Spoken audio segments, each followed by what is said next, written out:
Nigel, what is the primary purpose of a small business website? Well, that's a very interesting question, Graham. And when I teach internet marketing and ask that question, predominantly the answer is, to make cash and to make money. And what I say to people is, well, maybe as a primary objective, how about building business relationships with your target market? Because if you've got a strong relationship, you've got a two-way street going in terms of communication.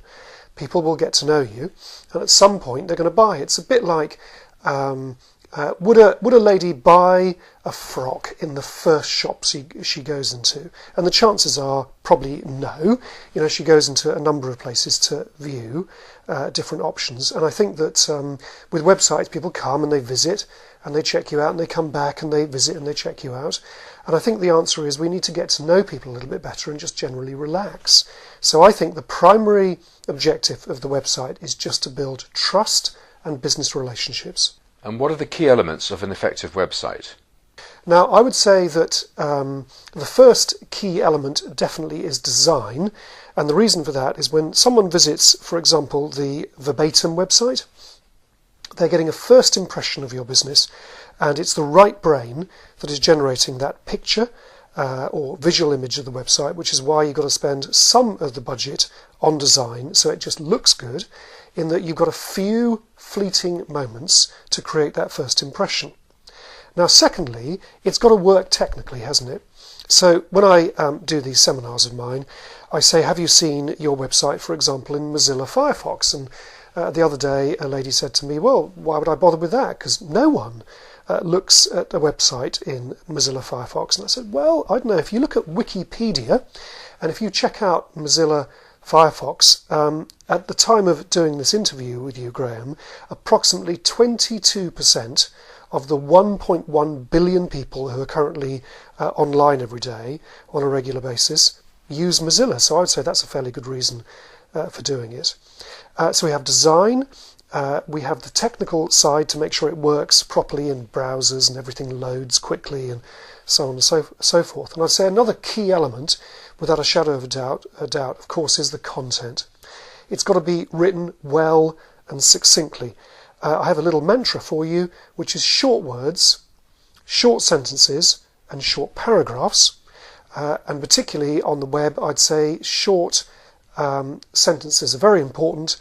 I'd go with lots of also short paragraphs with the subhead on most of those paragraphs, because people skip down the content and they see those subheads and they get a sense of whether they want to read the detail later.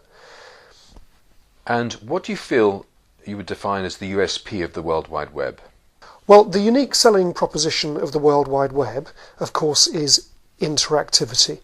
Because you can't interact with a cinema screen, you can't interact with a book or a newspaper, but you can certainly interact with a modern website. Now, the interesting thing is there are lots of simple things you can do. For example, you can get people to download some helpful and useful information simply in exchange for their email address in order to get them onto your list. Now, that is an example of interactivity on a website, which is a very good marketing way of thinking. What we're doing here is a stage in that, because someone says, I want to see this movie, I want to understand a little bit more about internet marketing. So they click that arrow and they watch us talking to each other, and that is interactivity, because until they click the big arrow hovering over this clip, they're not going to see that clip. Now, there are lots of other things you can do, forms and all sorts of live chat and everything, but I'd say there's a little bit of homework for anybody watching this short movie of ours. Go back to your website and see how much of it is actually interactive. And what do people notice when they first visit a website? I would say that it's the look and feel of it.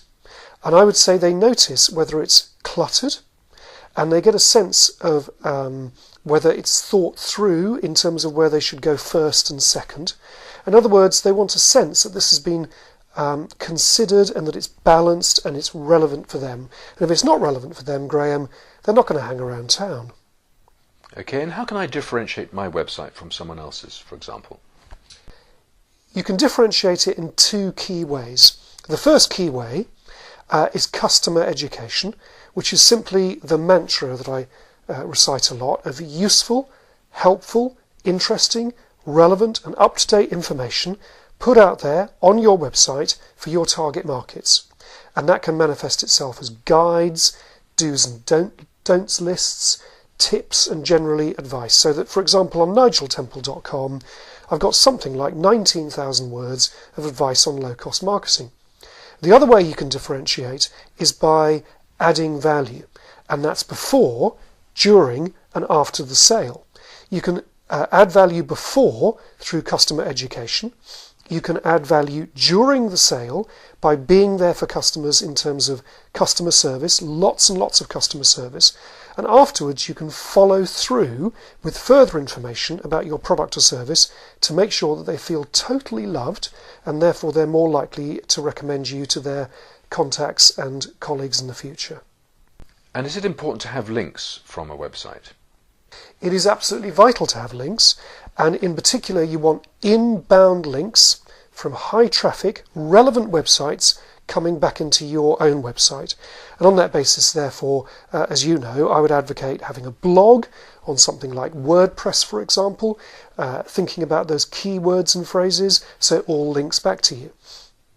You can have article marketing, so short, brief, concise articles on other people's websites, or something like, I don't know, ezinearticles.com. Those links would come back to you as well. The way, incidentally, to get the links is to be generous in terms of offering to link to other people. And a lot of them just naturally will want to link back to you. And should we really consider having a newsletter and or a blog? I think you should have both. The answer with the newsletter is to have a formal means of communicating with your target market on a regular basis, ideally once a month, perhaps using something like constantcontact.com. In addition, I think a blog is very useful in terms of quick single stories on something that's of interest to your target market, and then again that can link back to you. So the answer is I would definitely have both, Graham.